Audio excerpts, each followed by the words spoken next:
If you have a manager interview coming up anytime soon, make sure you watch this video. I have just completed a live management interview, and here's what I said to pass. Please take notes. Welcome to this manager interview, Richard.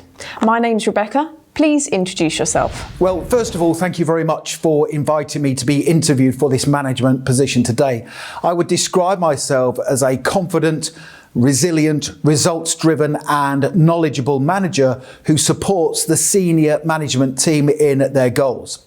I have experience of managing difficult teams, achieving difficult and time-sensitive projects, and I can motivate the toughest of teams to ensure the company's strategic and commercial goals are met.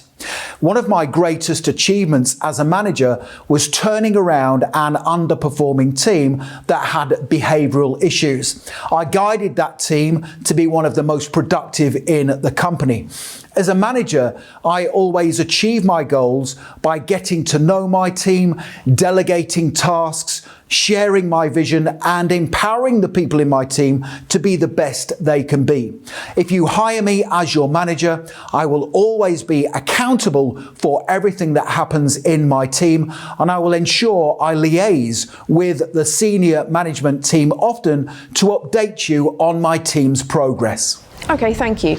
Richard, why do you want to be a manager? I want to be a manager primarily because of the level of responsibility that comes with the position. I thrive on the responsibility. I am a strong problem solver who wants to take the lead in difficult situations. And I also believe I am a natural leader. I also want to be a manager because I enjoy coaching and mentoring other people and helping them realize their full potential.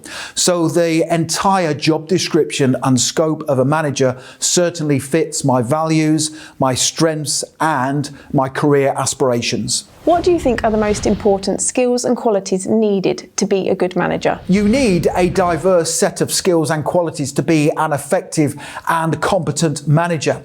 You need strong interpersonal skills because you will come into contact with many different people in your duties as a manager, and you need to adapt your style of communication while dealing with them. So you need to be a strong communicator and listener, and also be a good motivator. It's your responsibility to motivate your team to get the most from them.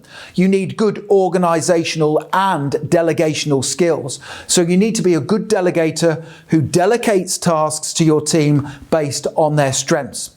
You need to be a good forward planner and strategic thinker, be capable of solving difficult problems and be a confident decision maker. The decisions you make need to be in the best interests of your employer. Finally, you need commercial awareness and understanding of how an organization operates, and you need to have mentoring and coaching skills too. How would you deal with an underperforming member of your team? I would deal with the underperformance immediately and confidently, because if you don't deal with underperformance straight away, it tells the rest of your team that you're incapable of dealing with it or you don't think it's important. So I would sit down with the underperforming team members straight away and I would ask them to explain why they were underperforming. I would point out to them the areas that they were not meeting the expected standards and ask them to explain why. I would not jump to any conclusions. They may be having personal problems at home, or they may feel they haven't had the right training. Once they've explained to me the reasons why they are underperforming, I would then set them a definitive plan of action of what they needed to do to put things right, including a strict timescale. I would then closely monitor them and supervise them and provide the right level of support until they got back up to speed. Richard, what would you do within the first 30 days of starting work as a manager? Within the first 30 days of starting work as your manager, I would do several things. First, I would meet with the senior management team to establish the organization's commercial and strategic goals. I would then introduce myself to my team and I would observe them for several weeks. I think it's important to observe the performance of your team so you get to know how they operate, their strengths, their weaknesses and areas for improvement.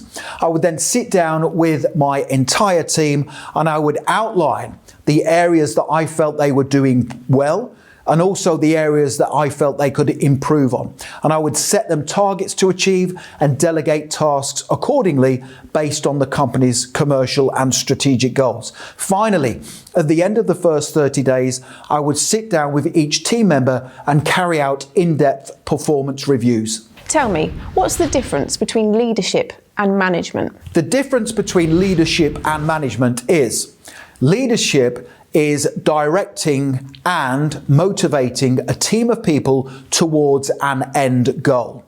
Management, on the other hand, is the controlling of resources and allocating them to achieve those goals. So there's a distinct difference between leadership and management. However, to be a strong manager, you need to use both of them at the same time.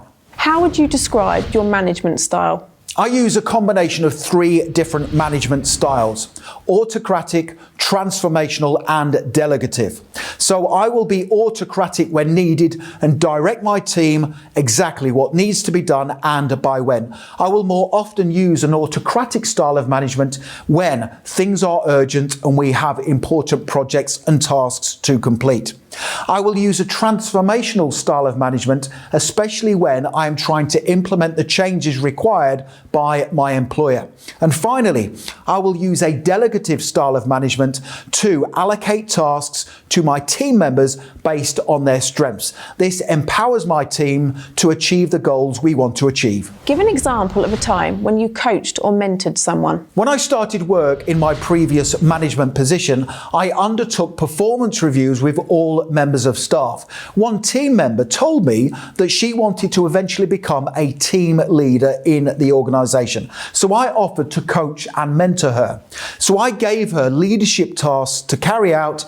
I told her to lead on individual projects so she could gain the relevant experience. And I also asked her to shadow me on various days of the week so she gained a thorough understanding of what it was like to be a manager and a leader. And I'm pleased to say, after 6 months of shadowing and carrying out different leadership tasks, she eventually gained promotion as a team leader. How do you delegate responsibility for a project or assignment? I always delegate responsibility based on the strengths, qualities and knowledge of my team members. I also delegate responsibility based on their career aspirations and what they are passionate about. When you delegate tasks based on somebody's passion, they are more likely to do a better job for you. So I gain an understanding of my team members' passions, strengths and what they're good at doing during the individual performance reviews that I will carry out within the first 30 days of starting work as your manager. And Richard, tell me, why should we hire you as a manager? I think you should hire me as your manager because I'm confident.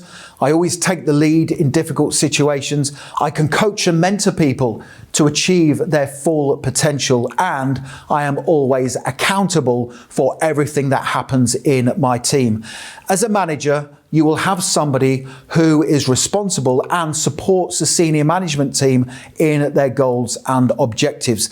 You should also hire me as your manager because I have created a 90-day plan of action of what I will do when I start work in the position. And in fact, I've brought along with me that 30, 60 and 90-day plan of action, and I would like to leave you a copy. Okay, that's the end of the interview.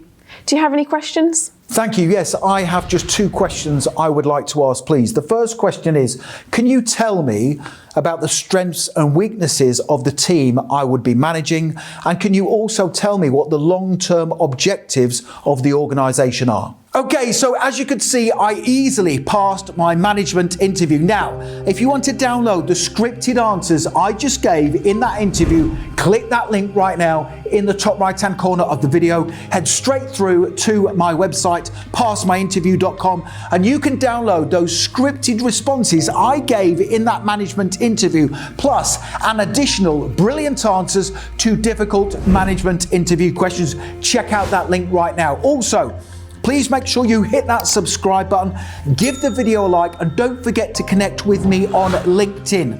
I have put my LinkedIn link in the description below the video. It is always a pleasure to connect with like-minded professionals such as yourself. Thank you for watching, and I wish you all the best for passing your management interview. Have a great day.